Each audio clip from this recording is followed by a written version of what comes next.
10, 9, 8, 7, 6, 5, 4, 3, 2, 1, 0. Both S200 motors ignited. LVM-3 M6 Bluebird Block 2 mission, a majestic liftoff. Normal. The rocket is beautifully searing through the bright Sriharikota sky. Plus 20 seconds. LVM-3 M6 rocket का सफलतापूर्ण उत्थापन द्वितीय प्रमोचन मंच से और अपनी उद्दिष्ट कक्षा की ओर बढ़ चला है LVM-3 M6 रॉकेट। दोनों ठोस नोदक वाले S200 बूस्टर्स प्रज्वलित हैं।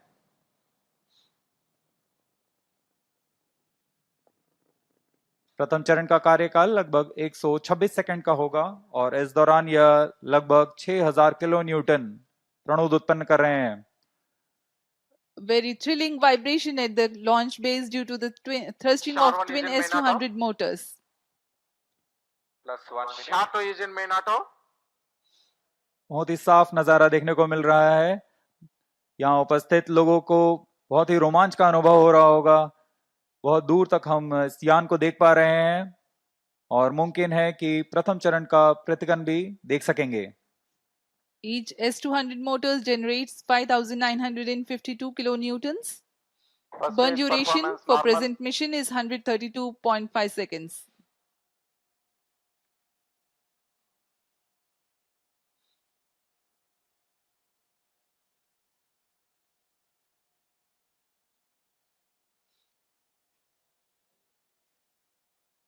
यान अपनी उद्दिष्ट दिशा का निर्धारण करते हुए अपने मिशन को पूरा करने के लिए अग्रसर है।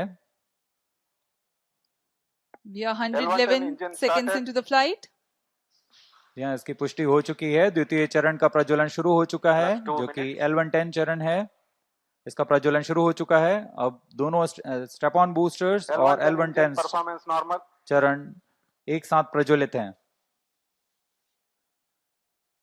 The L110 stage and the two S200 boosters. Both S200 motors separated. Just now we have had a confirmation of the separation of the two S200 boosters. Range operation निदेशक द्वारा इसकी पुष्टि की गई। दोनों S200 बूस्टर को यान से पृथक कर दिया गया है। इसमें लगे जेटिसनिंग मोटर की मदद से उसे यान से सफलतापूर्वक और सुरक्षापूर्वक पृथक कर दिया जाता है। We are 160 seconds into the flight. Current altitude 104 kilometers. वर्तमान में L110 यानी द्वितीय चरण प्रज्वलित है।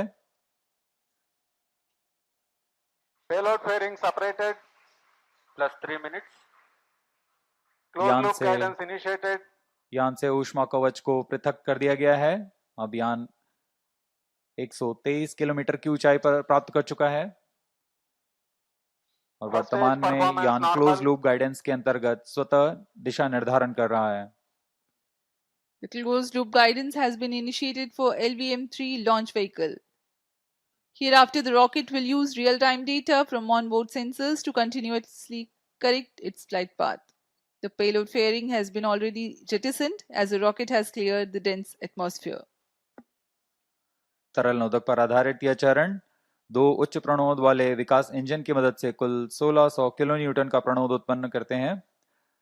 इंजन की अधिकतम प्रभावी क्षमता प्राप्त करने के लिए ईंधन और ऑक्सीडाइजर का खास अनुपात मिलाकर यह प्राप्त किया जाता है।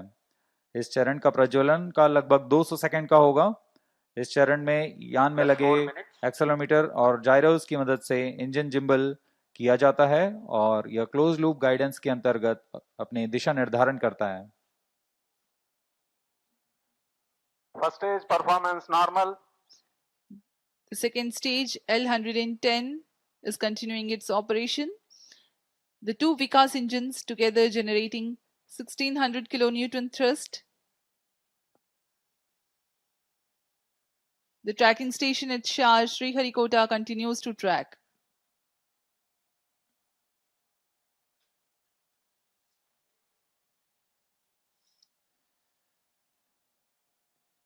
जी हाँ, यान पूर्णतः सामान्य निष्पादन करता हुआ अपेक्षित पथ का अनुकरण करता हुआ उद्दिष्ट मिशन की ओर बढ़ रहा है। Cryo stage authorization issued. तृतीय चरण यानी क्रायो स्टेज चरण को अनुमोदित कर दिया plus गया 5 है। minutes. Shower and port ground stations L110 continue to shut off. acquire data. L110 stage separated. Cryo stage ignition command. Cryo stage ignition confirmed. यहाँ सभी वैज्ञानिकों के लिए ये एक हर्ष का पल होता है। हमसे जुड़े रहने के लिए हमारे YouTube चैनल को सब्सक्राइब करें और नई वीडियो की नोटिफिकेशन के लिए बेल आइकॉन को दबाएं।